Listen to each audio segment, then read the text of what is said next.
Hello, আসসালামু আলাইকুম সবাইকে। আশা করি সবাই অনেক অনেক ভালো আছেন। আজকে রান্না করব আমার মোস্ট ফেভারিট আইটেম সরিষা পাবদা। যদিও এটা আমার একার না, অনেকেরই ফেভারিট আইটেম। আশা করি ভিডিওটি আপনাদের ভালো লাগবে, ভালো লাগলে অবশ্যই শেষ পর্যন্ত দেখবেন। প্রথমে কেটে পরিষ্কার করে নেওয়া পাবদা মাছ নিয়ে নিয়েছি। এরপর ম্যারিনেটের জন্য এক এক করে স্পাইসগুলো দিয়ে দিচ্ছি। প্রথমে দিয়েছি হলুদ গুঁড়া, মরিচ গুঁড়া এবং স্বাদমতো লবণ। হাতের সাহায্যে এভাবে ভালোভাবে মশলাগুলো মাখিয়ে নিতে হবে।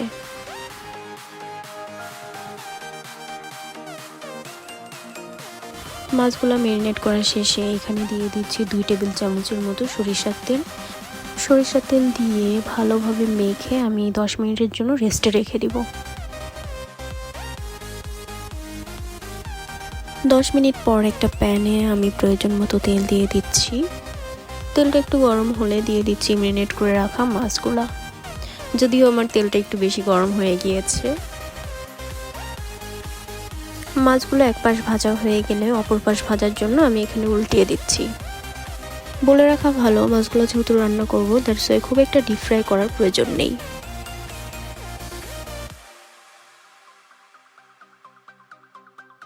এই তো পারফেক্টলি আমার মাছ ভাজা হয়েছে, আমি এখন উঠিয়ে নিচ্ছি।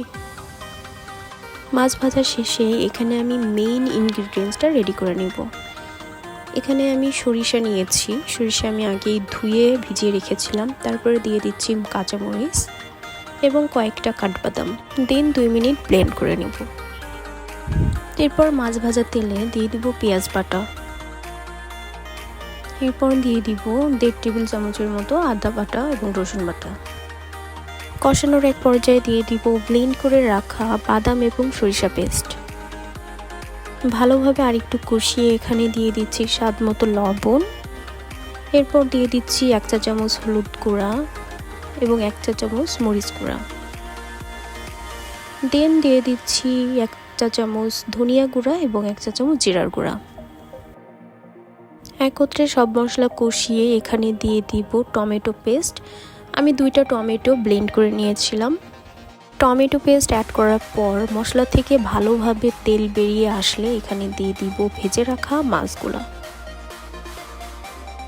মাছগুলা দিয়ে হালকা কষিয়ে এখানে 1 কাপ পরিমাণ পানি দিয়ে দিচ্ছি। 5 মিনিটের মতো রান্না করে নিয়ে এখানে দিয়ে দিচ্ছি ধনিয়া পাতা এবং কাঁচামরিচ। এখন ঢেকে আরও 10 মিনিটের মতো রান্না করব। এই তো আমার ইয়াম্মি সরিষা পাবদা রেডি। আশা করি সবার অনেক ভালো লেগেছে। ভালো লাগলে অবশ্যই পাশে একবার ট্রাই করবেন। আজ এই পর্যন্তই, আল্লাহ হাফেজ।